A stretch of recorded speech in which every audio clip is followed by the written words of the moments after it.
acampamento Terra Livre 18 anos. A maior assembleia de indígenas do mundo chega à maioridade, com cerca de 8.000 participantes, muita experiência e lutando ainda pelas mesmas coisas, pelo direito à terra e pelo fim da violência contra seus povos. Segundo eles, a situação só piorou. Nossas aldeias estão constantemente sendo invadidas. As nossas terras, as proporções estão sendo invadidas e destruídas, com o avanço ilegal da mineração e do garimpo. A grilagem, a indústria de madeira, as estradas, as linhas, os empreendimentos, as hidrelétricas, os portos, as estradas, em morte à violência contra nós indígenas. Os protestos contra a mineração em terras indígenas aumentam a cada ano. Aumenta também o garimpo ilegal. Só nas terras Yanomami, as maiores do Brasil, que ficam parte em Roraima e parte no Amazonas, a estimativa é que pelo menos 20.000 garimpeiros invasores estejam por lá, impactando a vida de 16.000 indígenas, ou 56% da população.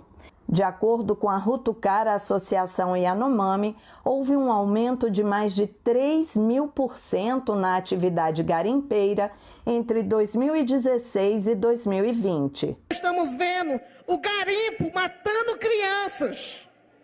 E é uma vergonha para esse país, não só para os povos indígenas, que existe omissão, mas também ação para acolher a invasão. Bebendo água de mercúrio, peixe contaminado, mulheres sendo vítimas de abuso sexual e estupro, que é inadmissível. Tanto do lado dos povos indígenas, mas dos não indígenas agora, que estão tendo seus direitos violados. E o PL 191 agora, que todo esse povo está contra. Esse é o interesse dos povos indígenas. Derrubar todos os PLs anti-indígenas, antiambientais. Quando nós vamos trabalhar e saber dos indígenas quais são os desejos reais como brasileiros que eles têm, não é hoje quantidade de terras o primeiro ponto, isso não é verdade. Os indígenas, pais e mães, querem que os filhos tenham vagas nas universidades, que eles tenham habitação com dignidade, que eles tenham a possibilidade de escolher qual a atividade produtiva que eles querem nas reservas. Nós temos que cuidar dos povos indígenas, mas cuidar também para que eles possam usufruir das riquezas que eles têm nas suas terras. A demarcação das terras é o objetivo principal dos povos indígenas. Quem já tem a terra demarcada conta os benefícios. Nosso território está demarcado, homologado, sem problema nenhum de invasores, porque nós já está seguro, né?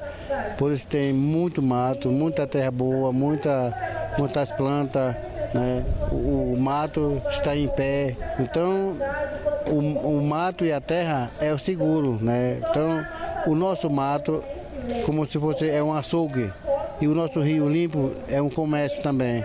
São 495 terras indígenas na fila, esperando a constituição de um grupo de trabalho.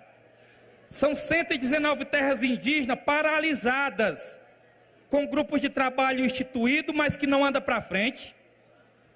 Portanto, são mais de 50% dos territórios indígenas sem estarem regularizados.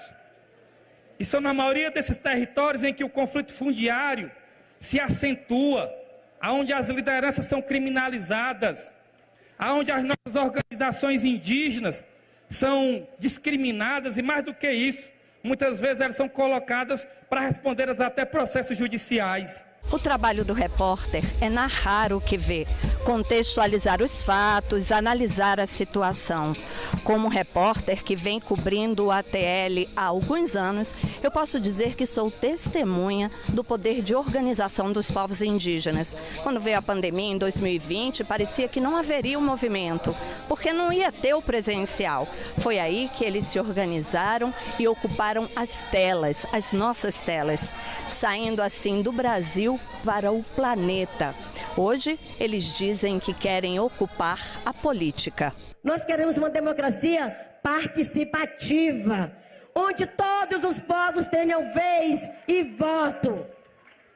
E é por isso que nós estamos aqui, com mais de 30 candidaturas indígenas, porque nós não vamos mais permitir um Brasil sem nós. Segundo o Tribunal Superior Eleitoral, 2.216 indígenas se candidataram nas eleições de 2020 e 195 foram eleitos. 8 prefeitos, 10 vice-prefeitos e 177 vereadores. Parlamentares participaram do debate sobre o lançamento de candidaturas indígenas. Essa é uma luta de resistência.